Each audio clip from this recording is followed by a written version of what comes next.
Well, hello, Eastern Sierra. I'm Jesse Steele, and this is your daily ESN newscast for Tuesday, July 7th. Today's broadcast is brought to you by the Bishop Veterinary Hospital, and today is National Strawberry Sundae Day, or National Macaroni Day. I guess they've run out of days for things, so they have to keep, backing them up on top of each other. I'll tell you one thing, you probably don't want to put macaroni on strawberry sundaes. In the news today, Sierra Life Flight would like to share an update on the plans to honor Judd Symons. On Sunday, July 12th, an honorary procession will begin at the Bishop Airport and proceed to Elks Park, where the memorial service and celebration of life will begin at 2 p.m.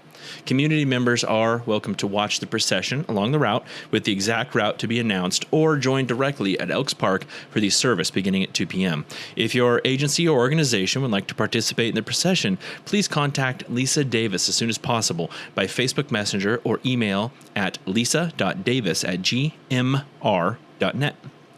When you reach out, please include the total number of units your agency plans to have in the procession. They thank you for the incredible outpouring of love and support as we come together to honor Judd's life, service, and lasting impact on our community. More details, including the procession route, will be shared as they become available. In the evening of Friday, June 26th, Inyo Search and Rescue was notified of an activation of a personal locator beacon, or PLB, near Mirror Lake on the Mount Whitney Trail. A PLB is a device that can be used to request rescue. It only transmits an SOS signal and GPS coordinates, but has no two-way communication features. The Inyo County Sheriff's Office contacted the emergency contact mentioned in the beacon registration, who knew that the subject was part of a group of 6 people. Upon calling one of the group members, the Sheriff's Office learned that the group of 6 had split into 2 groups of 3. The first group was in Lone Pine, while the slower group was still hiking. The Sheriff's Office also placed a reverse 911 call to the subject's phone. Whenever that phone received cell service, it would alert both the owner and dispatch. Search and Rescue was not too concerned due to the subject's location within sight of a busy trail and no further calls for help coming from passersby. Therefore, the team opted for an early morning start for safety reasons. While rescuers from Bishop were on their way, one rescuer from Lone Pine posted herself at the trailhead to interview hikers. Shortly after her arrival, the subject emerged from the trail. The hiker eventually made it back to the trailhead safely after becoming separated from the rest of his group. He had briefly lost the trail and activated his PLB. But after finding the trail again, he continued hiking because his phone battery had died. He never received the reverse 911 notification from dispatch, serving as a good reminder to keep your phone charged or carry a backup power source when heading into the backcountry. A few lessons for everyone. Stay together as a group. Splitting up and solo travel causes over 50% of rescues. Never leave someone by themselves. Never drain your phone battery. You will need it for emergencies, navigation, and more. There's no way to actually cancel SOS on a PLB if you trigger a rescue. Don't turn your beacon off after pressing SOS. If lost, Search and Rescue can keep tracking your movement and may be able to tell that you are most likely okay if you are moving steadily.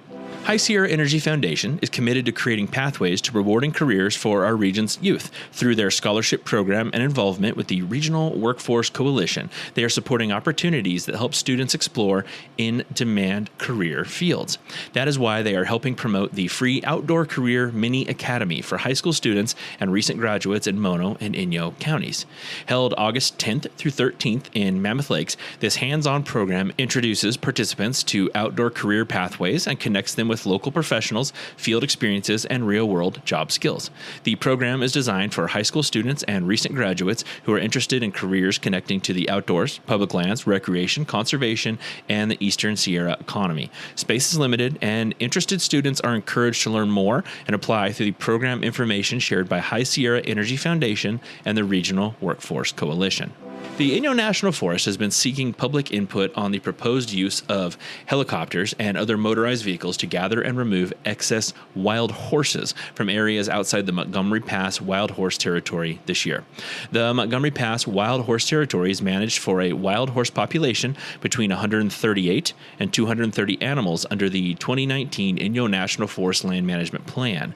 A 2024 aerial survey estimated 699 horses in surrounding surrounding areas, with most roaming outside the designated territory. The forest plans to conduct a gather later this year to remove excess wild horses from high priority areas outside the territory. According to the Forest Service, horses that stray from designated areas may be removed to reduce conflicts with natural and cultural resources, public safety concerns, and private property. Animals removed would be transported to Forest Service off-range corrals evaluated by a veterinarian and prepared for adoption or sale. Specific gather details will be shared when finalized. Your pets are more than animals, they're family. And at Bishop Veterinary Hospital, they're treated that way too. Whether it's a routine checkup, vaccinations, dental care, or those unexpected "why is the dog eating socks again" moment, the team at Bishop Vet has you covered. They've been caring for Eastern Sierra pets for over 40 years, combining compassion, advanced care, and that small town trust you just can't find anywhere else, because keeping your best friend healthy means more tail wags, more purrs, and more adventures together. So the next time your furry family member needs care, big or small, head to Bishop Veterinary Hospital. They'll treat your pets like their own and maybe sneak them a treat or two. Bishop Veterinary Hospital, caring for the pets who make our community whole. A municipal election will be held in the town of Mammoth Lakes on Tuesday, November 3rd, for the purpose of electing 3 members to the town council. The council members presently occupying these offices are Chris Bubser, Amanda Rice, and John Wentworth. The term of office for each seat is 4 years. Council members are paid $1,131.90 per month. It's very specific. Candidates must be registered voters and reside within the town. Nomination papers will be available from the town clerk by appointment starting Monday, July 13th. The deadline for filing nomination papers is 5 p.m. on Friday, August 7th, 2026.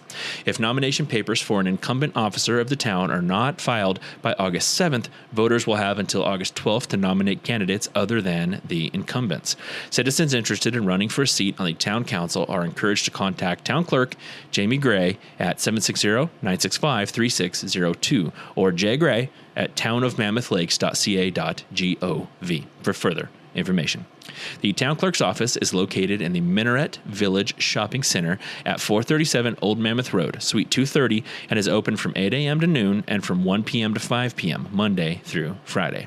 Eastern Sierra Transit Authority has launched the new Airport Flyer Express, a regional transit service connecting Mammoth Lakes directly to both Bishop and Mammoth airports for $10 per seat.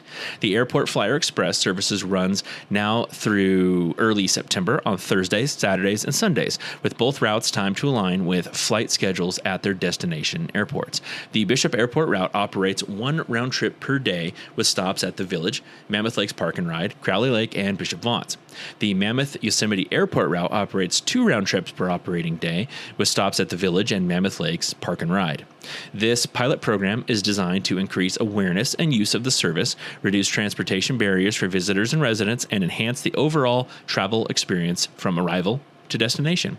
By creating additional connections between air service and Mammoth Lakes, the Airport Flyer Express supports regional mobility, strengthens the Eastern Sierra transportation network, and contributes to the continued growth and success of air travel to the destination. A little bit of traffic updates here. North Landing Road, north of Crowley Lake Reservoir, remains closed to vehicles through August 1st, 2026. At this time, like in previous years, lake levels are too high and have been deemed unsafe for vehicles. The closure will be lifted once lake levels drop. Any questions should be directed to Owens Valley Community at ladwp.com. Since March of 2026, Rawson Canal Road in Bishop has remained closed to address emergency repairs for a new, more resilient culvert crossing to improve public safety and access. The closure extends from East Line Street at the northern end to just north of Buckley Pond number 1.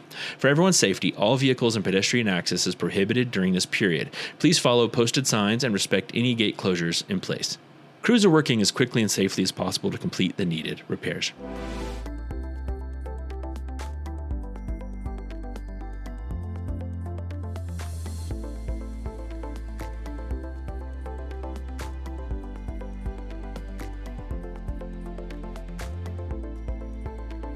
Couple community calendar updates here. Ghost walks are back in Bodie State Historic Park. Join the Bodie Foundation for a Ghostly Night of Bodie fun. After hours, the park is open to visitors after 6 p.m. until 10 p.m. Enjoy 1 or 2 of 3 tour options: the 6 p.m. town tour, the 6 p.m. cemetery tour, or the 8 p.m. stamp mill tour. The town tour and cemetery tour happen at the same time, so don't double book yourself, but you can combine either tour with the stamp mill tour to double your fun. Upcoming tour dates include July 11th, August 22nd, September 5th, and September 26th. Secure your tickets through the Bodie Foundation. And stamp mill tours and free history talks are offered daily between Memorial Day and Labor Day. Stamp mill tour tickets are $6 per person and are available in the Bodie Museum gift shop with tours at 11 a.m., 1 p.m., and 3 p.m. Free history talks are at 10 a.m. and 4 p.m. Live Music Sundays are back at Cardinal Village every Sunday, June through August, from noon to 3 p.m. Bring the whole family to Rustic Mountain Retreat for an afternoon of live music, sunshine, and great food. Enjoy the tunes on the front lawn while savoring the cafe menu of burgers, grilled cheese, hot dogs, and more. Bring a comfy chair. Don't forget a hat and sun protection. It gets sunny up there at 8,500 feet. Dance, relax, and enjoy the vibe. Admission's free, and the cafe and store are open for delicious eats and treats. Our community calendar, as always, has been brought to you by Copper Top Barbecue in Big Pine. Barbecue. I figured I didn't need to give much more than that to the ad there.